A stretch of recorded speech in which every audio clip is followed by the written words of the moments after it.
Assalamualaikum warahmatullahi wabarakatuh. Alhamdulillahilladzi hadana lihadza wa ma kunna linahtadi laula an hadanallah. May yahdihillahu fala mudhillalah wa may yudlilhu fala hadiyalah. Asyhadu an la ilaha illallah wahdahu la syarikalah wa asyhadu anna Muhammadan abduhu wa rasuluh. Allahumma shalli wa sallim ala sayyidina Muhammad wa ala ali sayyidina Muhammad. Subhanaka la ilma 'allamtana innaka antal alimul hakim. Rabbi shrah li sadri wa yassir li amri wahlul 'uqdatam min lisani yafqahu qawli. Shadaqallahul azim. Pertama dan yang paling utama, kita bersyukur kepada Allah atas segala rahmat, nikmat serta inayahnya hingga kita dapat hadir di majelis yang insya Allah dimuliakan oleh Allah ini, dan mudah-mudahan kita senantiasa selalu diberkahi dan dirahmati oleh Allah subhanahu wa ta'ala. Salawat dan salam kita sampaikan pada junjungan kita, tuntunan kita, risalah kita, Rasulullah sallallahu alaihi wasallam. Para pemirsa yang senantiasa selalu dalam bimbingan Allah subhanahu wa ta'ala dan dalam lindungan Allah subhanahu wa ta'ala, kita selalu bersyukur kepada Allah bahwasanya akhir-akhir ini kita semua dihadapkan dengan sebuah ujian yang sangat besar, baik di negeri kita maupun di dunia pada umumnya. Dan ini menjadikan diri kita untuk senantiasa selalu mengoreksi diri agar kita dapat selalu mendekatkan diri kita kepada Allah dengan apa yang telah diberikan oleh Allah kepada kita berupa virus corona di beberapa bulan terakhir ini. Dan insya Allah ini akan menjadikan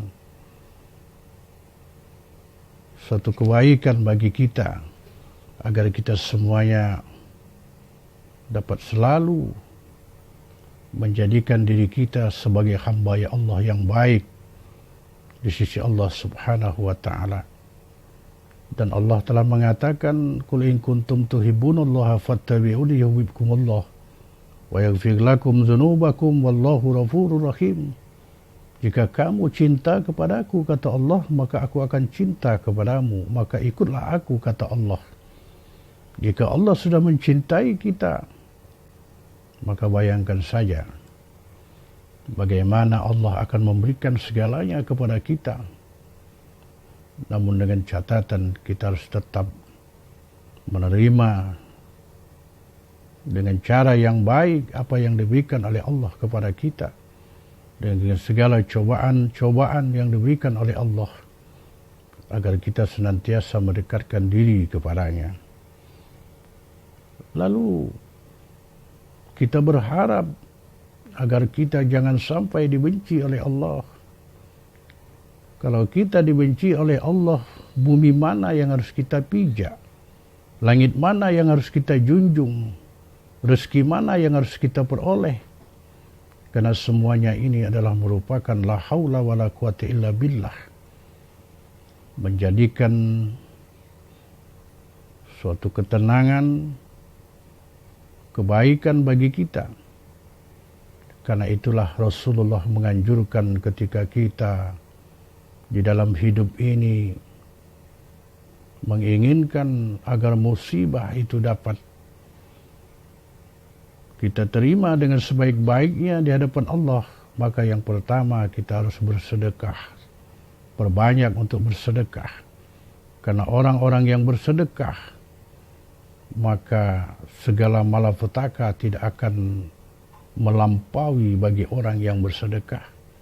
Dan ketika kita di hari kiamat akan menjadi naungan bagi kita, api neraka tidak akan menyentuh diri kita ketika kita di akhirat kelak. Yang kedua, kita dianjurkan untuk tetap bersabar menerima segala ujian yang diberikan oleh Allah. Bukankah Allah telah mengatakan untuk selalu percaya kepada qada dan qadar, percaya kepada ketentuan dan ketetapan Allah. Dengan kepercayaan ini adalah merupakan suatu tanda keimanan kita kepada Allah Subhanahu wa Ta'ala, akan menerima segala apa yang diberikan oleh Allah kepada kita dengan cara bersabar. Yang ketiga, kita dianjurkan untuk tetap melaksanakan solat, mengerjakan solat 5 waktu, jangan kita tinggalkan. Yang kedua, kita laksanakan solat tahajud, solat hajat, solat duha, agar kita senantiasa selalu dekat di hadapan Allah Subhanahu wa Ta'ala. Yang kelima, kita jangan berhenti untuk selalu berdoa memohon perlindungan dari Allah, agar kita semua menjadi hamba-hamba mukmin yang senantiasa selalu bertakwa kepada Allah Subhanahu wa Ta'ala.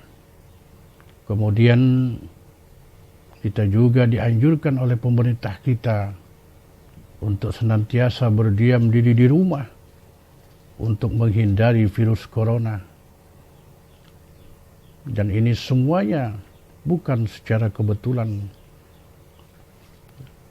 tetapi ini adalah suatu kehendak dan ketentuan dari Allah. Apa sesungguhnya hikmahnya kita berdiam diri di rumah? Agar kita selalu menyempurnakan ibadah kita di hadapan Allah Subhanahu wa Ta'ala. Yang biasanya kita bekerja di luar, jarang mengerjakan sholat 5 waktu, maka kita berdiam diri di rumah. Artinya kita harus menyempurnakan untuk mengerjakan sholat 5 waktu. Kalau kita biasa mengerjakan sekali dalam satu hari, satu malam, maka kita harus menambahkan dan menyempurnakan untuk mengerjakan sholat 5 waktu sehari dan semalam. Kalau kita tidak terbiasa untuk membaca Al-Quran yang merupakan suatu cahaya dalam rumah tangga, maka dengan berdiam diri di rumah, kita harus baca Al-Quran ya, sebagai penerang hidup ketika kita di akhirat kelak. Dan hikmahnya adalah ketika kita berkumpul di rumah, kita akan selalu dekat dengan istri kita dan anak-anak kita, untuk selalu bertukar fikiran di dalam hidup kita, menjadikan suatu keluarga yang sakinah, mawaddah dan warahmah, dan menjadikan suatu kebaikan di dalam hidup berumah tangga. Artinya apa yang diperintahkan oleh para ulama kita, para kiai kita, pemerintah kita adalah merupakan suatu kebaikan bagi kita semuanya, agar kita introspeksi diri untuk menjalani hidup dan kehidupan ini. Mudah-mudahan kita semuanya selalu dalam bimbingan dan lindungan Allah Subhanahu wa Ta'ala, dan senantiasa menambahkan ketakwaan kita kepada Allah untuk mengambil suatu kebaikan dari kejadian ini. Mudah-mudahan ceramah singkat ini akan bermanfaat bagi kita semuanya, dan kita tetap tenang untuk senantiasa selalu bersabar dan sholat dalam mendekatkan diri kepada Allah dan mohon perlindungannya. Terima kasih atas segala perhatiannya. Billahi taufiq wal hidayah. Wassalamualaikum warahmatullahi wabarakatuh.